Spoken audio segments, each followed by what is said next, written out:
नमो अरिहंताड़म नमो सिद्धाड़म नमो आयरियाड़म नमो वज्रायाड़म नमो लोये सौसाहोड़म। जब लोरंतान सिद्ध ब्रह्मेष्टि भगवान की, इस वंदनीय महावीर भगवान की, परम पूज गुरुदेव गणाचार्य श्री विराग सागर जी महामुनि राज की, आचार्य श्री विशुद्ध सागर जी मुनि राज की, अहिंसा में विश्व धर्म की।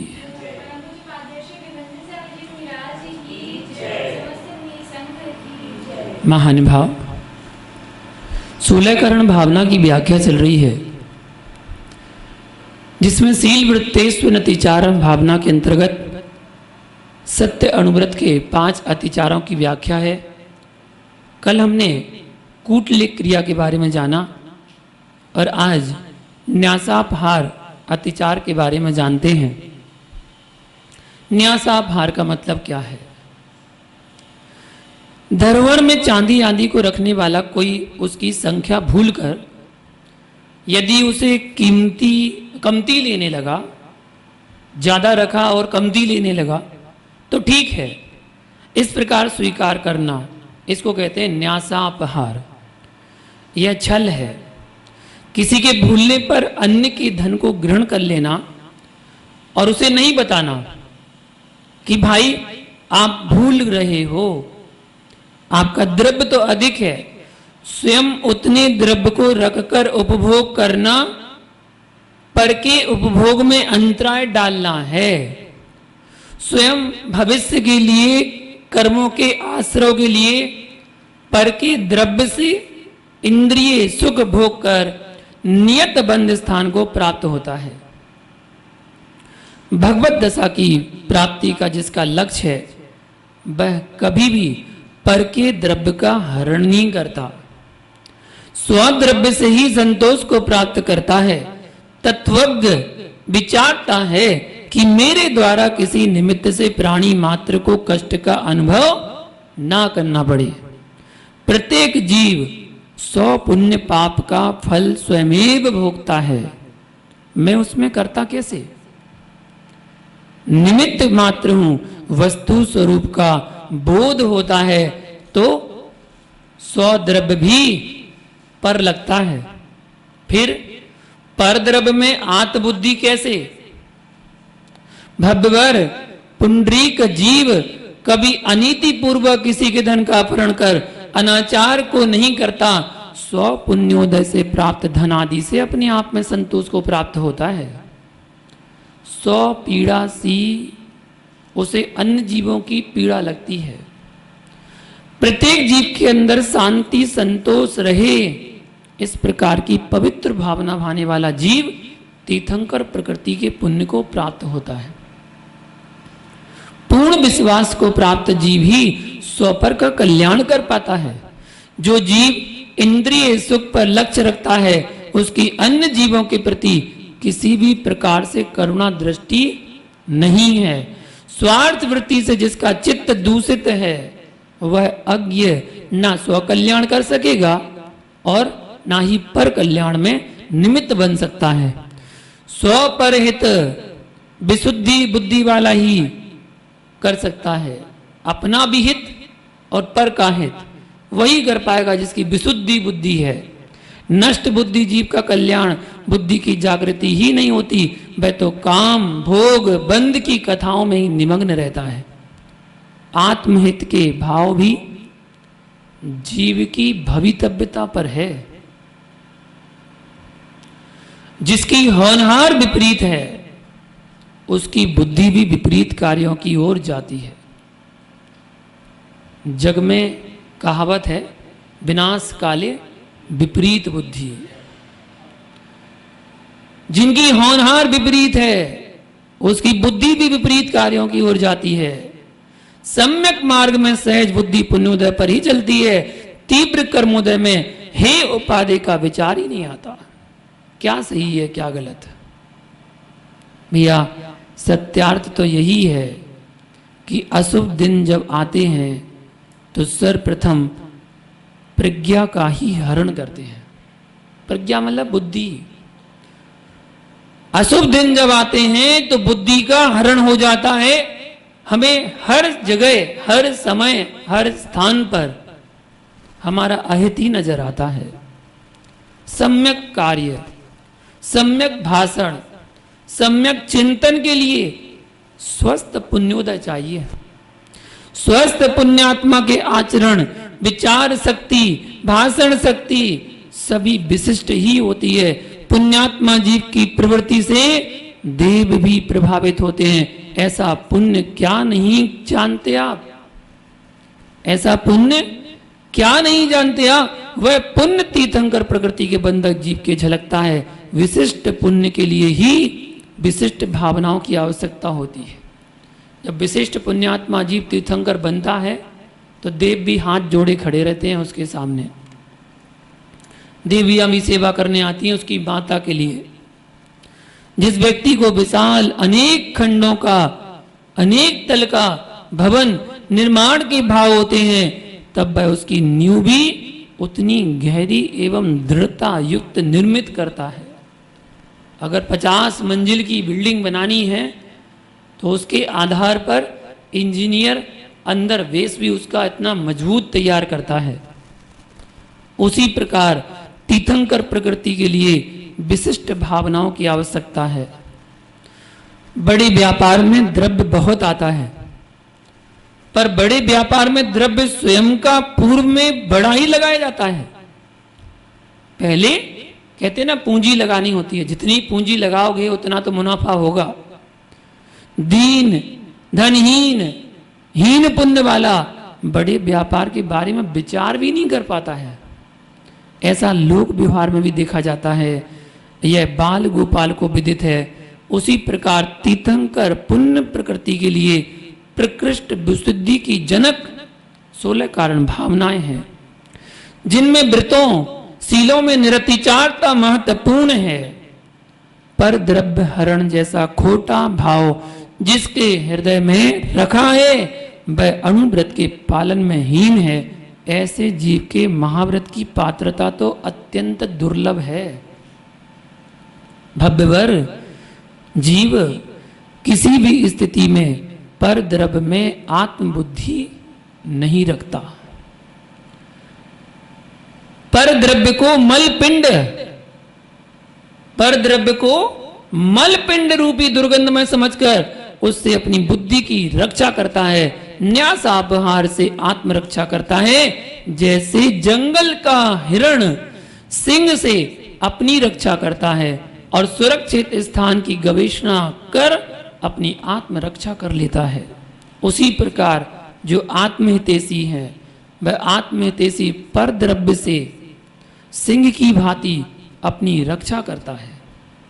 किसी भी अवस्था में न्यासापहार को स्वीकार नहीं करता, अर्थात पर की धरोहर का हरण नहीं करता। धरोहर अपनी लोभ कसाय को क्रस कर, शौच धर्म का पालन कर अपनी निर्लोभता का परिचय देता है। राग भाव को क्षीण करता है। राग क्षीण जिसका होता है उसकी अनेक पाप प्रकृतियां सहज ही न्यूनता में चली जाती हैं। संपूर्ण अनर्थों की जड़ कोई है तो वो राग बुद्धि है। रावण का नाश सीता के राग में, राम को वन में भ्रमण कर रावण से युद्ध करना पड़ा, सीता को अग्निकुंड में गिरना पड़ा। किसके राग में? राम के राग में। कौरवों का नाश हुआ पर धन राज्य के राग में। अनेक जीव संसार में भ्रमण कर रहे हैं पर वस्तु के राग में। राग से निज हित नहीं होता।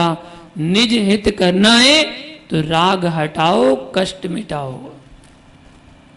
राग दृष्टि का त्याग किए बिना आत्महित संभव नहीं है। लोकवर्ती द्रव्यों में लिप्सा यदि चल रही है तो समझना कि अभी हमारा संसार जो है वह दीर्घ है। संसार की दीनता की हानि तभी होगी जब पर द्रव्यों के प्रति ममत्व की हानि होगी। जितने शिव गए हैं, शिव मतलब मोक्ष, जितने भी मोक्ष गए हैं वह जा रहे हैं अथवा भविष्य में भी जाएंगे। वे सभी राग का अभाव करके ही जा पाएंगे, जा रहे हैं। राग की सत्ता में 100 पर के भेद ज्ञान की महिमा ही नहीं आती। रागी पर द्रव्य के संग्रह व संरक्षण मात्र में ही अपना जीवन नष्ट करता है। सत्यार्थ का बोध रागी को हो ही नहीं पाता, तब तक आयु समाप्त हो जाती है, पुनः नवीन पर्याय धारण करता रहता है जीव। इसी प्रकार भ्रमण करता हुआ, पंच परावर्तन को करता हुआ, अनंत अवसर्पणी अनंत उत्सर्पणी काल व्यतीत किए, परंतु अतीन्द्रिय अनंत सुख का वेदन नहीं कर सका।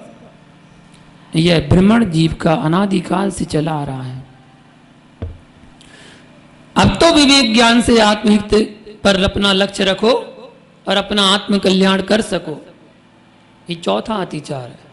और पांचवा अतिचार है साकार मंत्र भेद, मतलब अर्थवश, प्रकरणवश, शरीर के विकारवश या भू क्षेत्र आदि के कारण दूसरे के अभिप्राय को जानकर दाह से उसका प्रकट कर देना साकार मंत्र भेद कहलाता है। महानुभाव, तत्वज्ञानी जीव प्रति क्षण आश्रव बंध के हेतु से आत्मरक्षा करता है। किसी भी क्षेत्र में प्रवेश करे, सर्व कर्म से आत्मरक्षा दिखता है। सत्य है, आत्महित ही सर्व हितों में श्रेष्ठ हित है। अन्य का हित तभी संभव है जब आत्मरक्षा है। स्वयं ही नहीं बचेगा तो फिर अन्य का हित भी कैसे करेगा। वे जीव अज्ञ हैं, मूढ़ हैं, जो आत्महित अर्थात आत्मरक्षा किए बिना परहित की ओर अग्रसर होते रहते हैं, दूसरे का कल्याण करने में लगे हुए हैं। प्रज्ञावान स्वहित को निहारते हुए परहित पर दृष्टि डालते हैं। विवेक एवं मनुष्य दोनों दुर्लभ हैं। विवेक एवं मनुष्य दोनों दुर्लभ हैं। महादुर्लभ है स्व प्रज्ञा का समीकरण बनाकर रख पाना। भैया,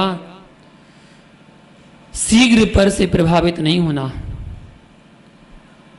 शीघ्र ही पर से प्रभावित होने वाले लोग ना स्वहित कर पाते हैं और ना परहित ही कर पाते हैं। आज जगह जगह मिथ्यात्व में लोग फंस रहे हैं। उनके उपदेशों को सुनकर, उनकी वाणी को सुनकर प्रभावित हो जाते हैं और उन्हीं में लीन हो जाते हैं और फिर दिन भर उनमें डूबे रहते हैं। घोर मिथ्यात्व में फंसकर अनंत संसार का कारण बन जाते हैं। पर प्रभाव, कैसा पर प्रभाव? कोई दीपक जला रहा है, कोई बुझे हुए दीपक को जला देता है, कोई बारिश करा देता है, कोई कुंड बनवा देता है, कोई कुछ करता है तो कोई कुछ करता है और दूसरों को प्रभावित करता है। अग्नि में चल जाता है, पानी में डूबा रहता है, मिट्टी में धंसा रहता है, पत्थर को उठा के साधना करता है और दूसरों को प्रभावित करता है। पर प्रभाव कासायिक भाव का जनक होता है। परमार्थ दृष्टि से विचार करें तब बोध होता है जितने पर से प्रभावित होते हैं वे सब कसाय के उदय पर ही होते हैं। मंद कसाय में व्यवहार धर्म से प्रभावित होता है जीव, तीव्र कसाय में अशुभ प्रवृत्तियों से, अशुभ कर्मों से प्रभावित होता है जीव। आत्मधर्म में लीन जीव स्वस्वरूप में ही निमग्न रहता है, पर के व्यवहारों से आत्मरक्षा करता है। जो आत्महित में साधन है ऐसे व्यवहार को बुद्धि पूर्वक स्वीकारता है, परंतु दृष्टि परमार्थ पर ही रखता है। व्यर्थ के कार्यों से मुमुक्षु जीव ऐसे ही निज रक्षा करता है, जैसे कि सर्प के मुख में जाने से चूहा आत्मरक्षा करता है। सर्प के मुख में गया चूहा क्या जीवित बचता है? उसी प्रकार संयम धारण करके भी लौकिक कार्य, लौकिक व्यवहार में गया जीव अपने परमार्थ भूत धर्म की रक्षा नहीं कर सकता। सम्यक दृष्टि देश संयमी एवं सकल संयमी को चाहिए कि वे जगत के व्यर्थ के कार्यों से दूर रहें यदि आत्महित की कामना रखते हैं तो। जगत हित के राग में आत्महित की संभावनाएं समाप्त हो जाती है। लौकिकता में गया जीव परमार्थ को भूल जाता है। परमार्थ दृष्टि वाला पुरुष प्रतिक्षण स्व कल्याण का विचार करता है और आत्महित कैसे हो उसी का पुरुषार्थ करता है, उसी की वार्ता करता है। ना अन्य का चिंतन करता है, ना भाषण करता है। जो प्रज्ञ पुरुष होते हैं वे प्रयोजनी पर ही संभाषण एवं चिंतन करते हैं।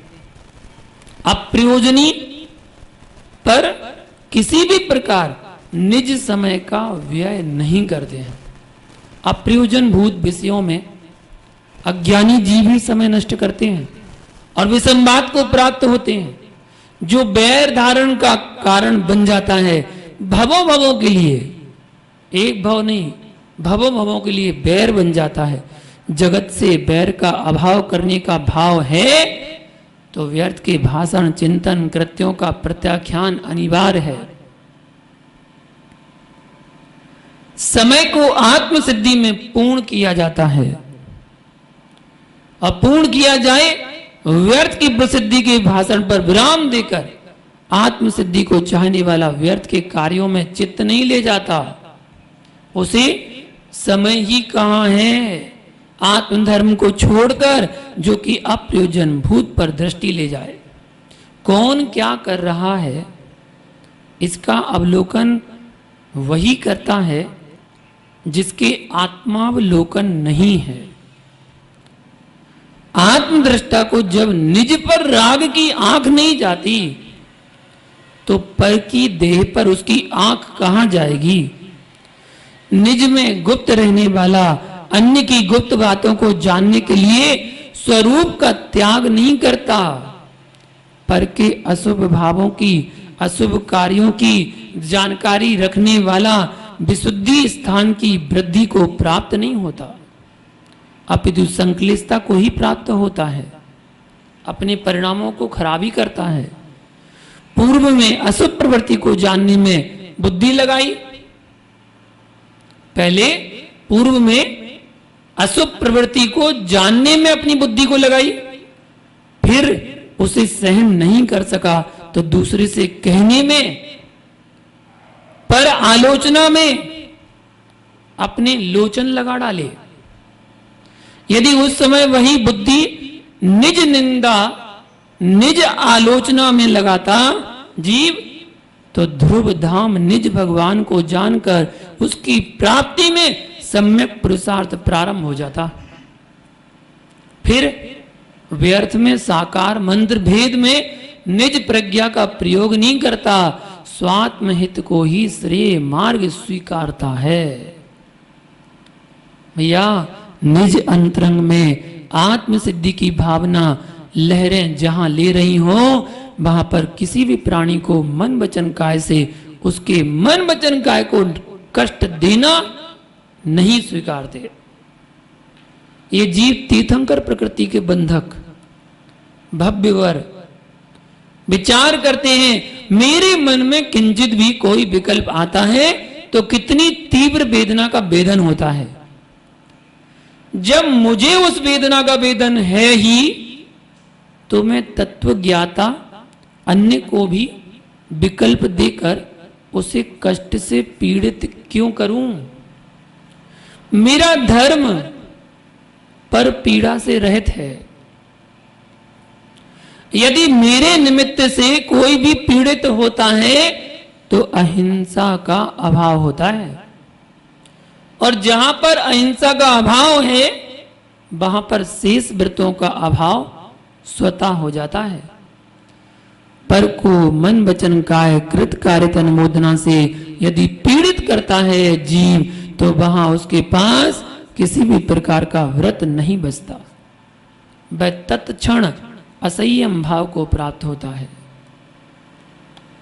साथ ही अहिंसा धर्म पर विश्वास नहीं है, हिंसा में गिलानी नहीं आ रही। जिन देव निर्ग्रंथ गुरु जिन देशना पर विश्वास नहीं आ रहा तो वहां सम्यक्त का भी अभाव है। मिथ्यात्व की सत्ता में तीर्थंकर प्रकृति का बंध नहीं होता। तीर्थंकर प्रकृति का बंध सम्यक्त के साथ ही होता है। प्रत्यक्ष आदि प्रमाणों से सिद्ध है, साकार मंत्र भेद में भी पर के भावों की हिंसा है। भेद प्रकट होने पर द्रव्य पात्रों का घात देखा जाता है। कोई अपनी गुप्त बात, गुप्त चेष्टा को प्रकट हुआ जानकर भाव कसाय के वश हुआ 100 प्राणों का घात कर लेता है, अथवा तीव्र कसाय के निमित्त से उद्वेलित होकर भेद प्रकट करने वाले पर भी घात कर सकता है। स्वयं भी घात कर सकता है और दूसरे का भी घात कर सकता है, तथा परस्पर के वात्सल्य का घात हो सकता है। देश, राष्ट्र, विश्वव्यापी अशुभ घटना साकार मंत्र भेद से ही तो हो जाती है। फिर उस धर्म वेशी से कहना, अब बोल तेरा धर्म कहां जीवित है? जहां तूने अहिंसा को जीवित नहीं रखा वहां तेरे पास कोई धर्म नहीं है। ना लोक धर्म है, ना परमार्थ धर्म है, ना श्रमण धर्म है और ना श्रावक धर्म है। उभय धर्म रहित है। जिस जीव के उभय धर्म का अभाव है वहां मोक्ष मार्ग कहां? मोक्ष मार्गी हुए बिना भेष धारण करने मात्र से आत्म कल्याण नहीं होता। आत्महित इच्छुक जीवों को चाहिए कि अंतरंग में उत्पन्न निज के भीतर की कसायों का उपशम करते हुए धर्म के यथार्थ स्वरूप को जानकर धर्म मार्ग का अवलंबन लें। निज की वंचना ना करें। आगम में पर के अभिप्राय को दूसरे को कहने को निषेध कर रहे हैं, फिर जो असद दोषों को सभाओं में बोलता है उस द्रव्य भेषी का मोक्ष मार्ग कहां प्रशस्त हो सकता है? अहो श्रमणों, श्रावक के लिए पर के सद असद दोषों को कहने के लिए आगम की आज्ञा नहीं है। फिर आप महाव्रतों के भेष को प्राप्त कर क्यों अनर्थ कर निज को नरक निगोज से भयभीत नहीं करते? क्या भाव भ्रमण में आपको किंचित भी डर नहीं लगता? यदि संसार परावर्तन का भय नहीं था तो पर गृहस्थी क्यों नहीं रहा? कम से कम जिनलिंग तुम्हारे द्वारा निंदा को प्राप्त तो ना हो। यदि सुर दुर्लभ जिनलिंग को धारण किया ही है तो निर्दोष साधना कर निज निर्वाण मार्ग को प्रशस्त करो। पर के दोषों के ख्यापन को विराम दो, जिससे स्वयं का मोक्ष मार्ग अविराम चले। ऐसी मंगल भावना बना के रखें। आगे शेष विषय कल देखेंगे। आज के लिए इतना ही। जय बोलो पारसनाथ भगवान की।